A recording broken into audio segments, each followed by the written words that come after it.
the rich and beautiful valleys of the Pacific Northwest, the soil and climate combine to make the area an important center of America's apple growing industry. From orchards nestled in these valleys come apples, large, firm, and red, perhaps the most popular fruit in our part of the world. Our story is of a particular variety called the delicious apple. And this is how an orchard of these apples begins. The seeds used to start the orchard are from another type of apple tree.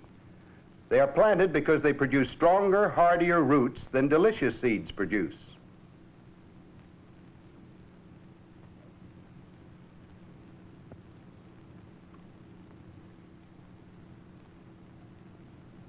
These seedling trees are 6 months old.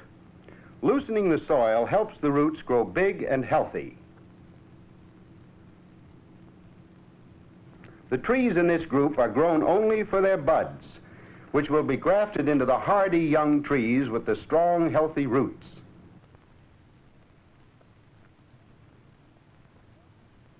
The bud at the base of the leaf is carefully cut and then taken to the new orchard. A slit is made in the bark of the seedling tree and the bud placed inside. It will grow to become the trunk of a fruit-bearing tree.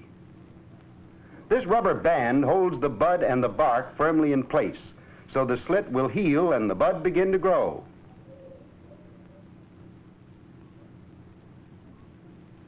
As the young trees grow, some of the branches are cut away. This is called pruning. Only the small branches are pruned, leaving the larger limbs to grow and flower.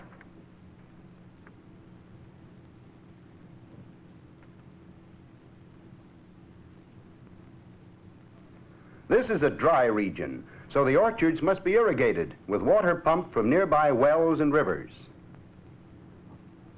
April is apple blossom time, and the blooming orchards turn the valleys into fairylands of beautiful colors and delicate perfumes.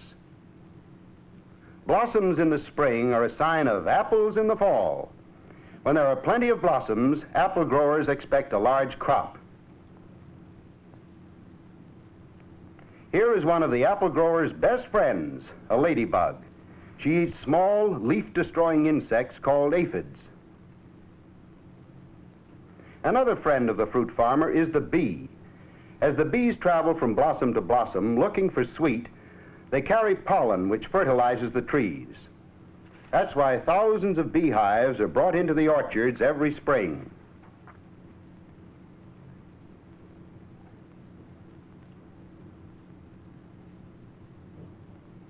Some pollinating is done by the farmer himself. In this process, workers first gather the pollen by hand. Then, after the blossoms and buds are picked, they're placed in sieves, where they're crushed to obtain the pollen.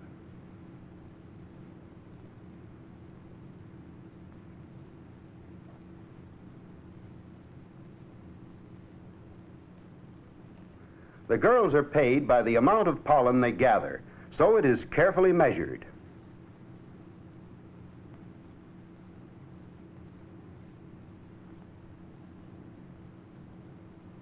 Hand pollinating is done in many ways. This is a hand pole.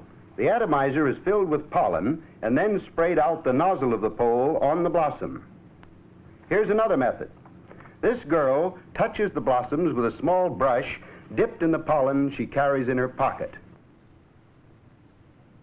Bees and other insects take care of most of the pollinating, while farmers do only a small part of the work by hand, but they find it pays them well.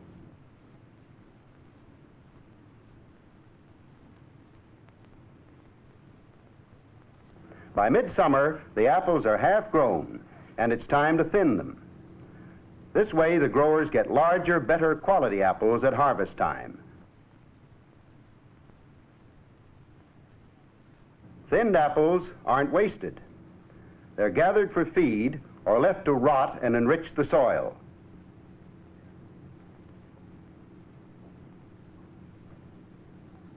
The growing apples become so heavy, the branches must be propped or they will break.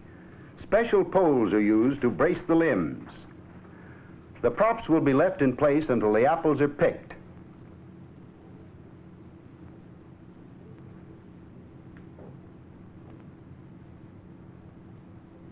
Apple growers must protect the orchards from insects and other pests.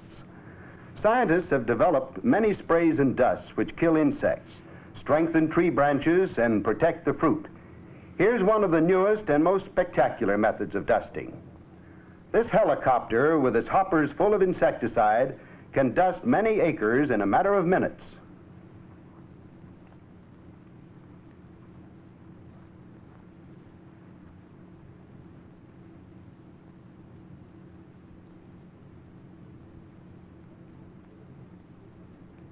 Hand spraying is effective too. This particular spray will strengthen the stems so the apples won't fall off before being picked. Each orchard is sprayed many times throughout the season. By autumn, the apples are fully grown, and thousands of pickers come into the orchards to harvest the ripe red fruit.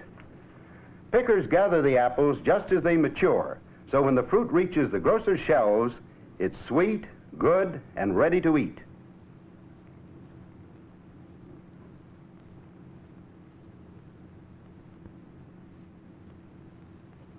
Notice the picking bags used by the workers. The canvas bottoms allow the pickers to dump the apples without bruising them.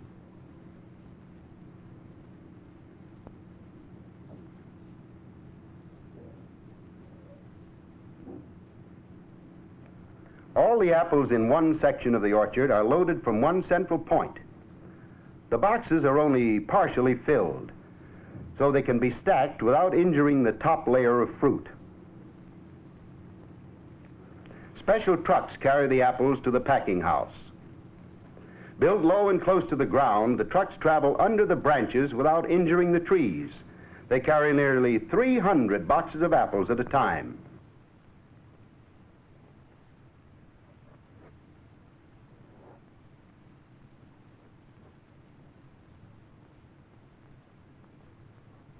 These boxes are delivered at the packing house. Here the boxes are unloaded on hand trucks and taken inside.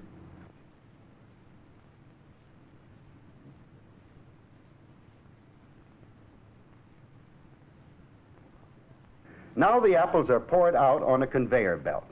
The fruit is handled with great care at all times. Bruised apples are wasted apples.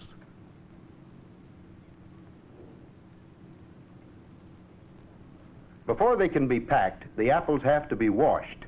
This belt takes them to a ladder of rollers where the apples are lifted into a tub of soapy water. The bath washes off all dirt and residue left from spraying.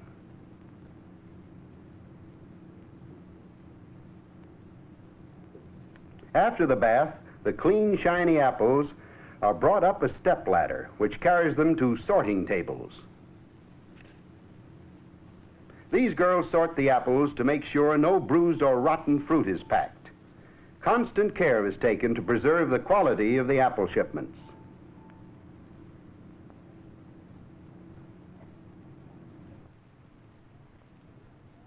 Then the apples are carried along to these little trapdoors, which spring at given spots with apples of a given weight. This way, all apples of the same size drop into the same revolving drums. Finally, the apples are packed. Each apple is skillfully wrapped in colored tissue and carefully placed in a box.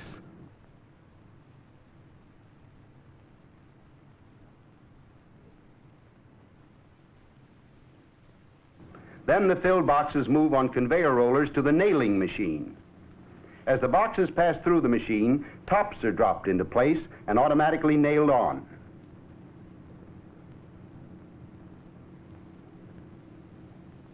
After the boxes come out of the machine, they're placed on the last conveyor line and taken to the shipping room, where they will be sent out all over the world.